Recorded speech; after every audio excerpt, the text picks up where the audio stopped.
La famille, le témoignage de Damiba va faire exploser des collines, va faire tomber des montagnes. Chers frères, chers camarades, ce que tu n'as jamais vu dans ta vie, il ne faut pas dire que ça n'existe pas. C'est gâté sur Alassane Ouattara, c'est gâté sur Macron. Chers frères, chers camarades, c'est mélangé. Et vous parlez de quelque chose.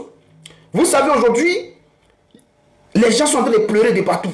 France 24, RFI, Jeune Afrique, TV5, tous les médias france-africains, tous les médias français, tous les médias ivoiriens, eux tous sont en train de pleurer. Les communicants d'Alassane Ouattara sont là à pleurer. Je vais vous mettre la vidéo, vous allez écouter tout à l'heure. Eux tous sont là à pleurer. Ils se plaignent parce que le Togo a livré Damiba au Burkina Faso.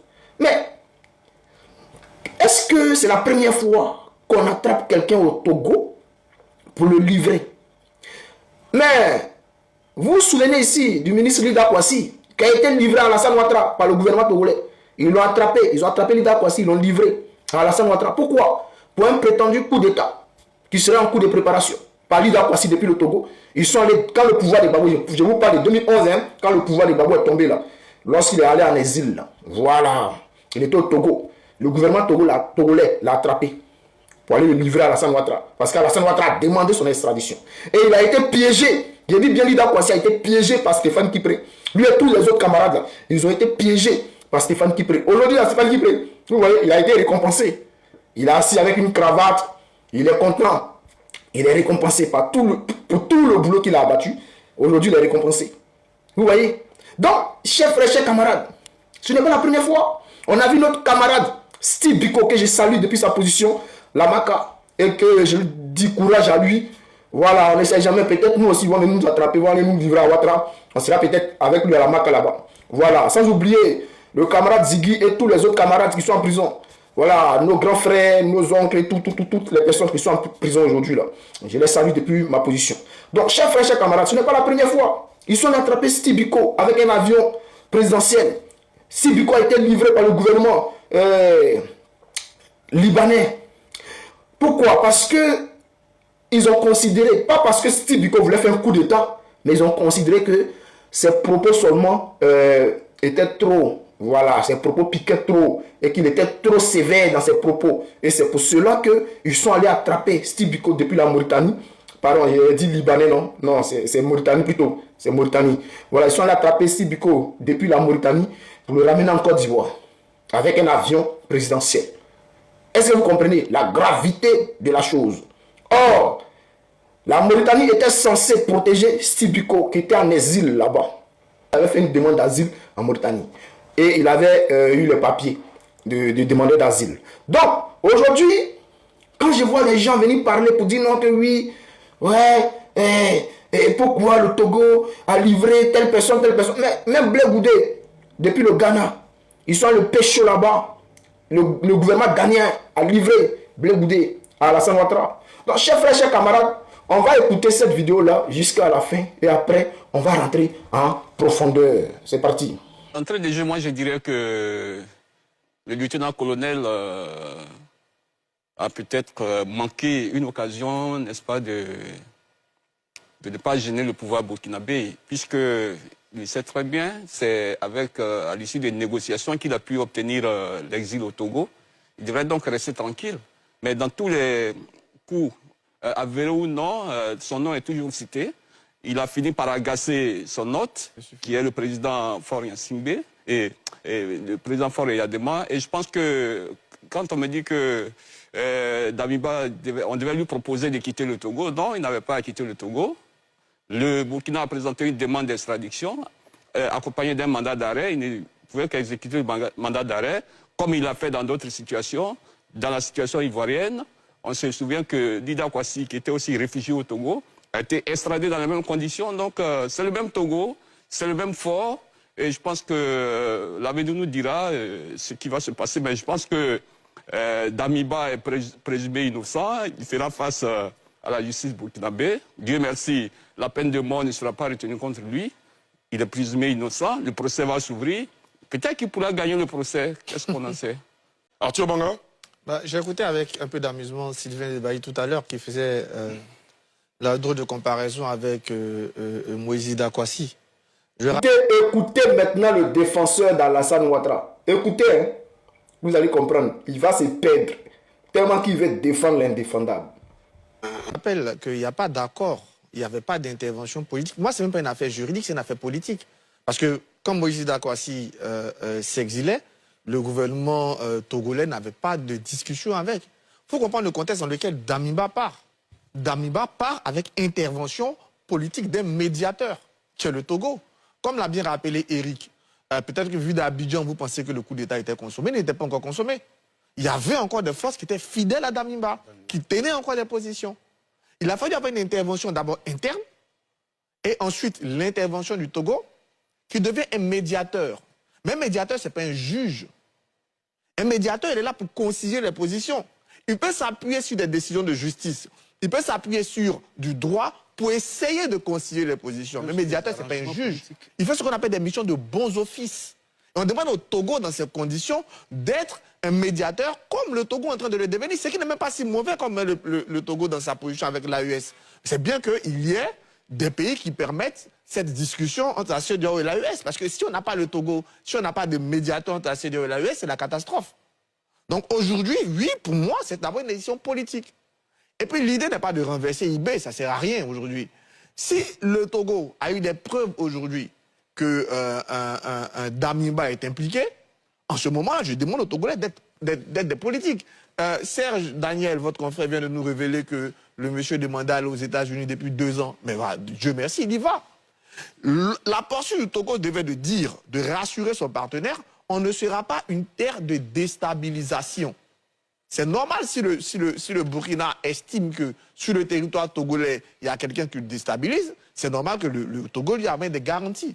Donc, il n'y avait pas d'accord autant de l'Idakwasi ou de n'importe qui. Là, le Togo en position de médiateur. Deuxième chose, la justice. On est dans un régime d'exception. On n'est pas dans une république.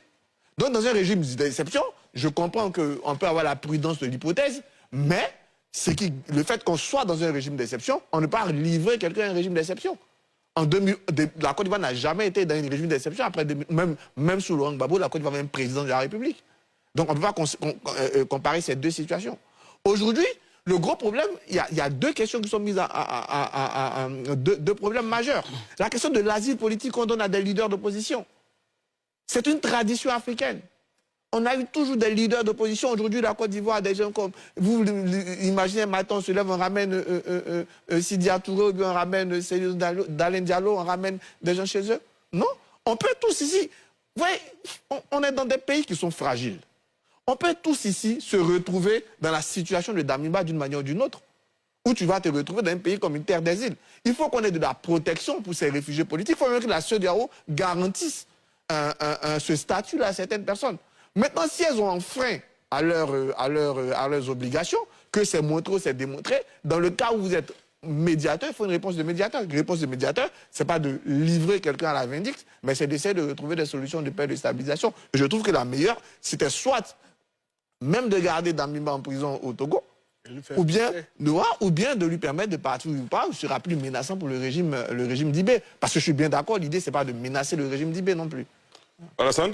Alors, deux choses pour moi. La première chose, c'est que ça me dérange personnellement qu'on les qualifie de junte. Mon très cher aîné me pardonnera, parce que d'autant plus qu'il y a quelques mois à peine, le ministre des Affaires étrangères de Côte d'Ivoire, délégué, s'était rendu à Ouagadougou pour essayer d'arriver justement à la désescalade. Et je pense que la presse nationale au Burkina comme en Côte d'Ivoire peut contribuer justement à cette désescalade. Ça, c'est la première chose. La deuxième chose, je pense que les autorités à Ouagadougou, après avoir réussi à faire tomber le régime de Paul-Henri Sandaogo Damiba, étaient sur le qui-vive et voulaient à plusieurs reprises l'avoir coûte que coûte. L'avoir, c'est-à-dire l'avoir sous leur protection, ou bien en tout cas l'avoir dans leur périmètre pour l'empêcher de mener quelques actions subversives que ce soit. Maintenant, aujourd'hui, c'est très compliqué, parce que quand on regarde Paul-Henri Sandaogo Damiba et on regarde Ibrahim Traoré, c'est deux visions qui sont carrément aux antipodes. Paul-Henri Sandaogo Dabiba, il l'a dit à plusieurs reprises, il est contre le fait que dans la sous-région ouest africaine, certains États quittent la CEDEAO et se réunissent pour créer donc de nouveaux cercles d'influence. Il est contre ça. Il a même dit clairement dans une interview qu'il ne voudrait pas que notre pays se retrouve comme en 1884 à Berlin. Il n'en veut pas.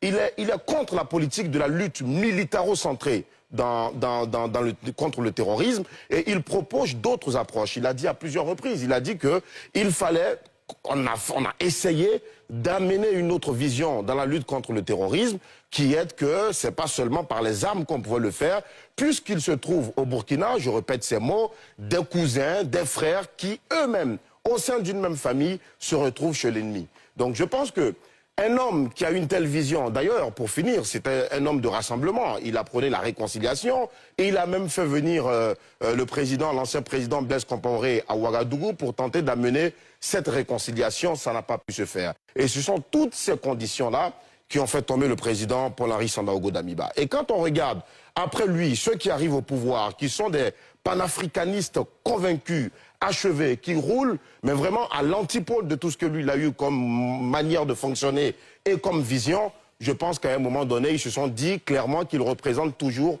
une menace. Le Togo, je ne vais pas revenir sur les brillantes interventions qui ont été déjà faites sur le Togo. Je suis juste contre l'avis de mon cher aîné parce que Sylvain Guédé-Debailly, j'estime que un régime qui a déjà commencé à diffuser depuis des semaines des témoignages de personnes impliquées dans le coup d'État à la télévision nationale, matin, midi et soir, et sur les réseaux sociaux, le ministre de l'Intérieur et de la Sécurité qui a lu un communiqué, qui a désigné clairement Paul-Henri Sandaogo Dabiba comme étant le cerveau de cette tentative de coup d'État qui viserait aussi à éliminer le président en exercice et plusieurs autres cadres du pays, c'est par extraordinaire qu'il aurait droit à un procès équitable. D'ailleurs, il a été pris, sa famille, Serge Daniel l'a dit, n'a aucune nouvelle de lui. Il est sans avocat, donc ça veut dire qu'on part déjà mal. Il ne faut pas rêver d'un procès équitable. Tout ce qu'on pourrait espérer, c'est que la peine de mort, l'absence de peine de mort que les Togolais ont dit dans leur communiqué soit vraiment respectée. Vous comprenez maintenant qu'en Côte d'Ivoire, ils sont là à pleurer. Ils sont là à pleurer. Parce que Damiba a été arrêté.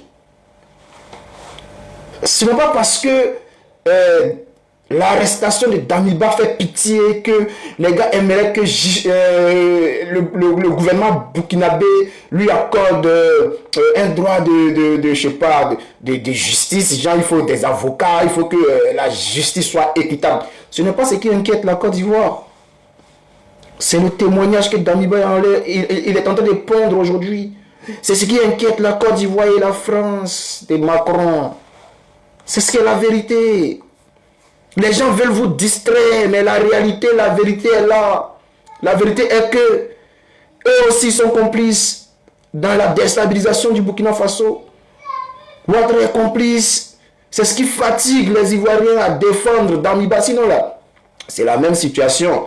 Aujourd'hui, s'ils avaient la possibilité d'attraper Soro, mais il y a longtemps ils ont attrapé Soro, de la manière qu'ils ont attrapé plusieurs camarades et ils ont jeté ces camarades en prison. Aujourd'hui, même dans notre propre pays, la justice n'est pas équitable. Voici notre camarade Damana Adia Pikas qui est en prison. Voici d'autres camarades qui sont les Blaise Lasme, les autres camarades qui sont en prison. Aujourd'hui, là, mais chef frère, on se dit la vérité. La justice même en Côte d'Ivoire n'est pas équitable. Et puis les Ivoiriens, vous demandez une justice équitable au Burkina Faso. Mais qu'est-ce qui prouve que Damiba n'a pas eu d'avocat? Qu'est-ce qui prouve qu'ils vont le prendre, ils vont le jeter dedans, ils vont lui faire quelque chose directement? Vous voyez dedans? Non. C'est en Côte d'Ivoire où on voit, tout est là. Où est Chodana Pikas? Où est Ziggy? Où est Blaise Lasme? Où est tous les autres camarades qui sont en prison aujourd'hui là? Ils sont où? On va se respecter. Vous, tout le monde peut parler de justice équitable, sauf la Côte d'Ivoire. Sauf la Côte d'Ivoire. Et les preuves sont là. Les preuves sont là que c'est Damiba qui est derrière toutes ces tentatives. Et lorsque chose parle là, ce gars-là qui dit que non, le coup d'État n'était pas consommé et que il y avait d'autres gars de Damiba qui étaient sur le terrain là-bas, ils étaient prêts à répliquer. Et c'est Fort qui est venu jouer les médiateurs. Et c'est Doyi. À la minute où Damiba a mis dedans là, tous les autres camarades ont rallié Ibrahim Traoré.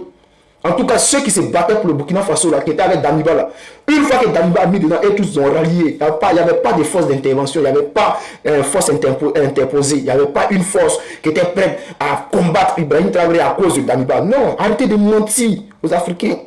Tout le monde s'est rallié pour la cause d'Ibé. Donc arrêtez de mentir. Le gars il a fui. C'est pas comme si le Togo a dit non, je m'impose, je m'interpose en tant que médiateur.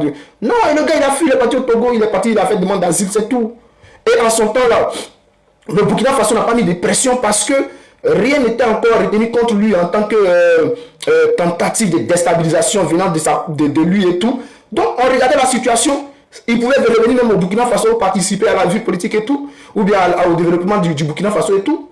Mais quand il est resté là-bas, les mois qui ont suivi, ils ont commencé à faire des tentatives de déstabilisation. Son nom est sorti directement, il était dedans, il était impliqué.